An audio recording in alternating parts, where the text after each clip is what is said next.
Pérez Rivera, señor ingeniero Vicente López Alarcón, señor doctor Vicente Pinales Tejeda, ingeniero Valdemar Pacheco, a los años que lo veo, ingeniero, bienvenido hasta su casa. Señor licenciado Tony Tumba, abogada Indira Iglesias, señor ingeniero Vera Castillo, señora del doctor Pérez. Nos hemos congregado hoy en este augusto recinto, sede de la Confederación Nacional de Periodistas del Ecuador, para entregar una distinción que tiene una simbología especial. La distinción se llama Condecoración Gran Collar Presidente Eloy Alfaro Delgado, Maestro Masón grado 33, y distinción al mérito científico, el mejor médico homeópata del Ecuador.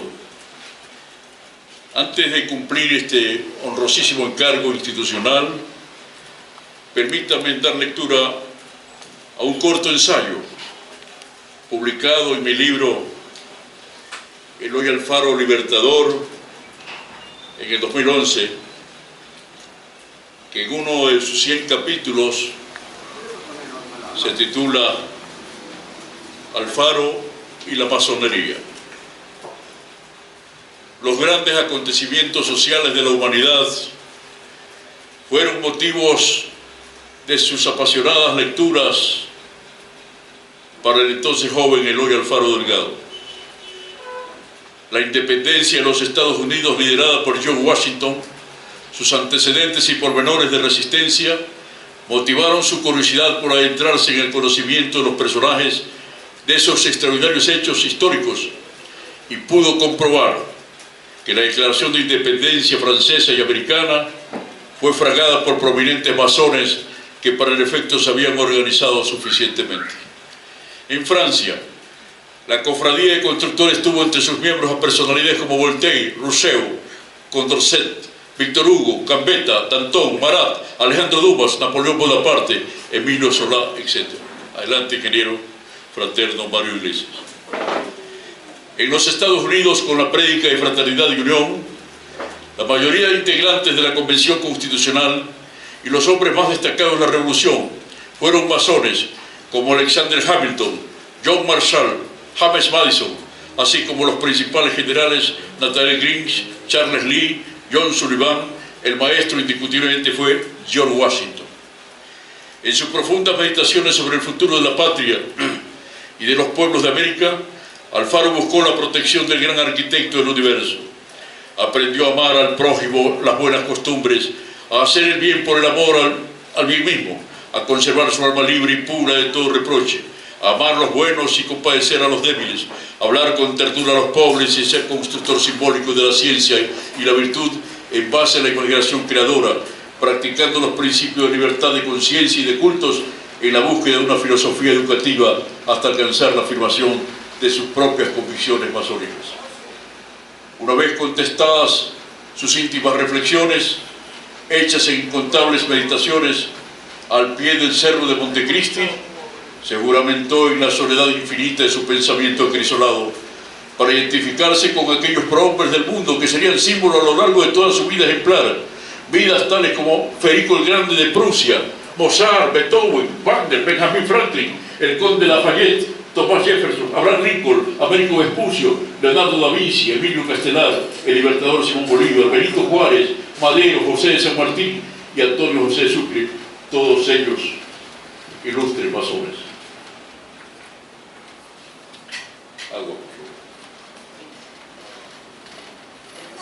Alfaro se sobreponía desde joven, nos cuenta Roberto Andrade, a las preocupaciones y críticas vulgares, y hasta en sus esparcimientos demostró alguna virtud. Era muy caritativo, muy cristiano.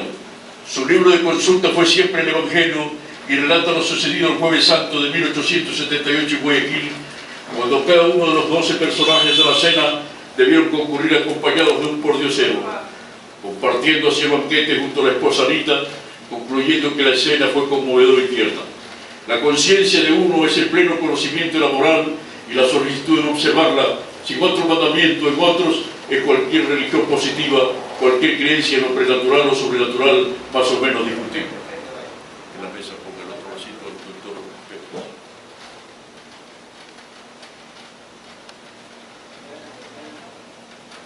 Adelante, fraterno doctor Robert Señoros.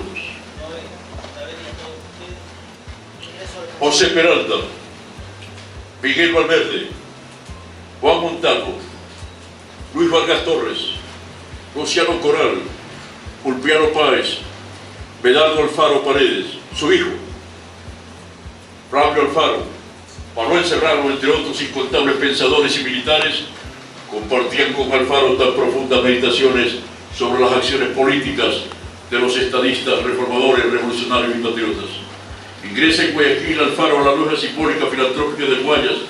En su incontable viaje formaría parte de los talleres masónicos o intercambiaría intensa correspondencia con grandes maestros de México, Venezuela, Estados Unidos, Perú, Colombia, Argentina, Cuba y Centroamérica. Es conocido en la orden como el hermano caballero Cadós. Escudriña nuestra propia historia y conoce que antes de 1820, con el arribo a Guayaquil de los jóvenes oficiales del ejército realista, León Febre Cordero, Luis Ordaneta y Miguel de Letamendi, se dinamizó la propagación de las ideas masónicas para liberar América. Tomaron inmediato contacto con varones de la talla de José Joaquín de Olmedo, Francisco María Roca, José de Villamil, Francisco de Paula Lavalle, Antonio de Lizalde y Lamar, Rafael María Ximena Lorenzo de Garaycoa, Francisco de Marcos, Rafael Casanova, con quienes se conformó en 1819 la Logia de Ocasión Estrella de Guayaquil, filial de la Logia Lautaro de Buenos Aires, siendo su primer venerable maestro don Francisco María Roca.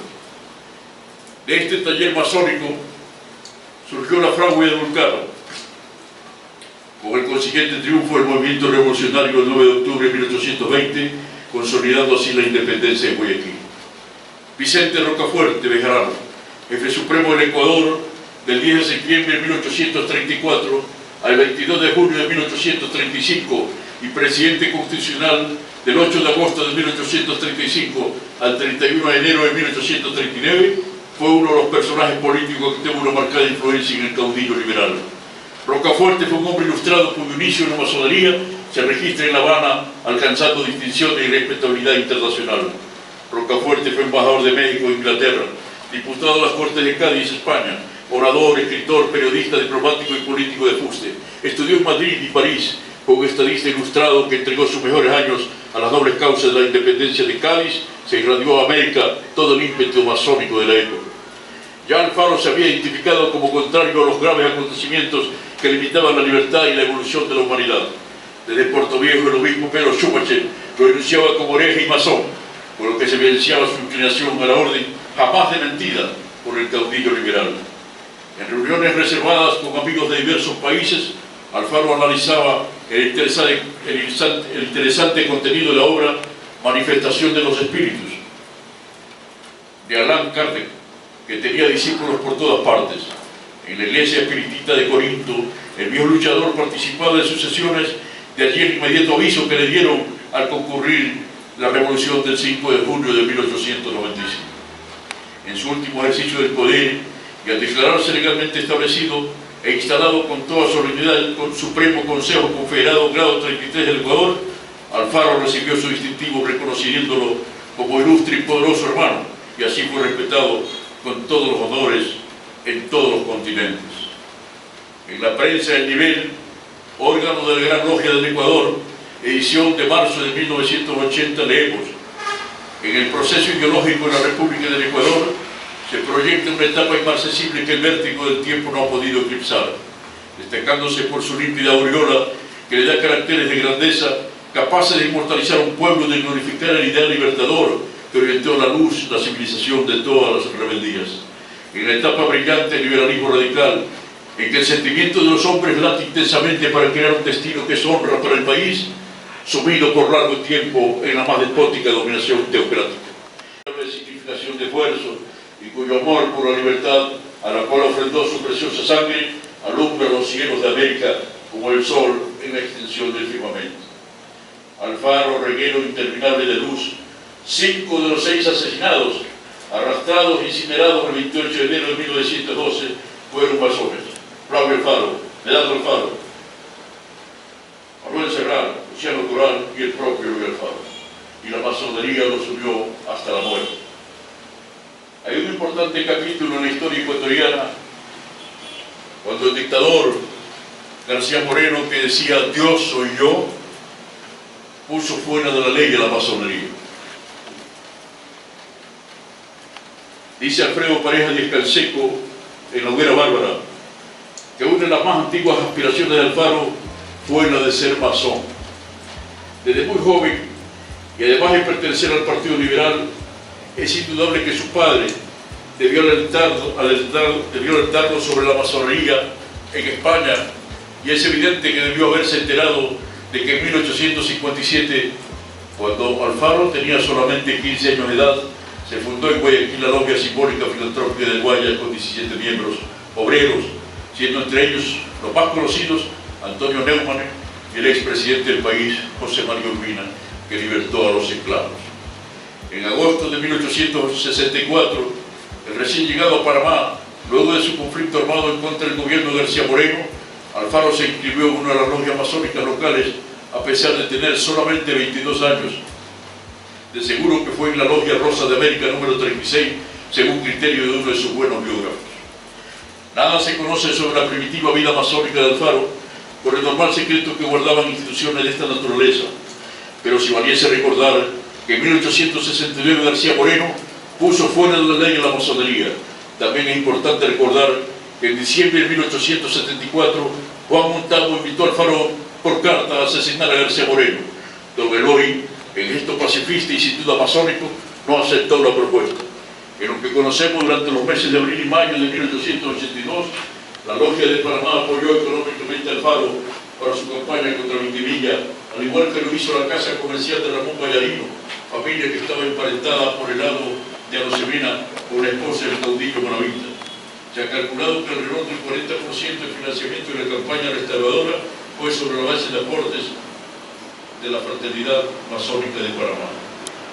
Uno de los periodos masónicos más activos de la vida de Eloy Alfaro se dio durante los 4 años que vivió en Lima, de 1886 a 1890, pues allí contó con la ayuda de ese gran masón que era el historiador y tradicionalista Ricardo Palma, quien le permitió a Alfaro estudiar en la Biblioteca Nacional de Lima documentos en contra de Juan José Flores, a través de los cuales Alfaro buscaba el desprestigio del hijo de Flores, Antonio Flores Gijón, que era presidente del Ecuador en esos años,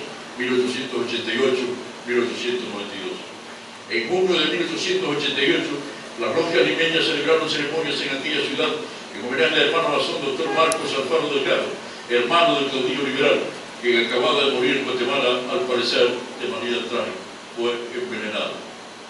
Al radicarse de Eloy en Centroamérica en los años 90, pudo allí guiar y encaminar a un valioso y polémico masón ecuatoriano, el general Manuel Antonio Franco Vera. Poco antes de que estallara la revolución de 1895, la prensa masónica de Lima y de Chile ensalzó la gran labor que Alfaro desplegaba en América. Como era lógico, Alfaro debía ser motor impulsador del crecimiento masónico. Así, en agosto de 1906, se fundó una tercera logia nacional llamada Cadena Fraternal y Templo de la Amistad. Alamiro Plaza, con gran olfato, había descubierto que más que Guayaquil era quinto el sector donde debían sembrarse ideales libertadores por el influjo que había tenido la clerecía y en especial los jesuitas en la formación de decenas de generaciones. Por ello, en diciembre de 1906, fundó una tercera logia quiteña que vuelve a llamarse como antaño Logia Ley Natural. La conforman 8 maestros masones, los cuales el año anterior habían fundado la Logia Luz de Pichinos. El general Eloy Alfaro llegó al grado de hermano caballero Garós, grado 30 en 1907. Se producen eventos importantes como Alfaro invita a Valiente Vintimilla a dar una conferencia a favor de la masonería en marzo. Alfaro contrata con el Banco Morley un empréstito de $1 millón con el objeto de ayudar a su hermano masón Juan de Dios Zelaya a que tome poder en Nicaragua. Hace esto también en la distribución de la ayuda recibida por Alfaro en 1895. Entre julio y agosto de 1908, Alfaro se dirige al presidente de Colombia, Rafael Reyes, respondiendo que reúna la Confederación de la Gran Colombia, de tal manera que habría de pensar que el viejo proyecto alfarista de los años 80 de reconstruir la Gran Colombia debió ser de indudable penetración masónica. En marzo de 1909, el Supremo Gobierno Masónico del Perú comisiona al general Alfaro que confiere el grado 33 por múltiples merecimientos a Gaspar Alamiro Plaza. En este nuevo periodo ya no es San Martín el gran luchador en contra de las logias, ahora lo es Vicente Nieto Otoya, tío carnal del obispo, y luego arzobispo Carlos María de la Torre. Nieto dirige el periódico de oposición llamado Fraile Unido. El 20 de marzo de 1909, acusa al presidente Alfaro de querer entregar al oriente del Perú por influencias masónicas. En junio de 1910 quedó legalmente instalado el Supremo Consejo Confederado, grado 33 del Ecuador, en el cual se dieron cargos que debían durar 9 años. Los socios fueron 10. Poco después se empiezan a figurar los nombres de masones importantes, el coronel Octavio Roca Marcos y el del médico personal del presidente Alfaro, el doctor Herman Parker. En 1911, año final de su periodo, Alfaro comisionó al hermano masón Marcos Alfaro ante el presidente de Venezuela con el objeto de reinstaurar la Gran Colombia. No es una simple coincidencia que 5 de los 6 arrastrados aquel fatídico 28 de enero de 1912 hayan sido masones. La única excepción radica en el general Ulpiano Páez. De alguna manera ya varios los años en que los periódicos de oposición e incluso los mismos liberales resentidos como Calle y Valverde propiciaban y impedían la liquidación física de Alfaro y sus hombres más cercanos. A su vez, ninguno de los autores materiales e intelectuales del arrastre fue masón, hecho que se desprende de la lectura cuidadosa del proceso judicial que siguió de las sentencias y de haber revisado uno a uno todos los masones inscritos para esa época en el país. En la logia panameña Rosa de América se habían afiliado Eloy y Flavio Alfaro, Luciano Coral, Manuel Serrano, y a su vez en la logia Propagadores de la Luz estaban afiliados Beato Alfaro y Pedro Montero Maridueño, el tigre de Bulbul. El 31 de marzo de 1912, aquella logia panameña que había perdido a 4 de sus miembros celebró una sesión solemne en que tomó la palabra el hermano masón ecuatoriano José Peralta, entonces de tránsito en Panamá. Otro orador dijo en esa ocasión lo siguiente: Eloy Alfaro destacó su espíritu masónico en la ruda lucha por implantar en su patria los ideales del progreso y terminó llamándolo reguero interminable de luz. Señoras y señores, este es un ensayo que he preparado, extracto de mi libro Eloy Alfaro Libertador, Eloy Alfaro y la Masonería, y Cosagua entrega al doctor Ángel Miguel Pérez Riviera para su archivo personal y en todos los francmasones.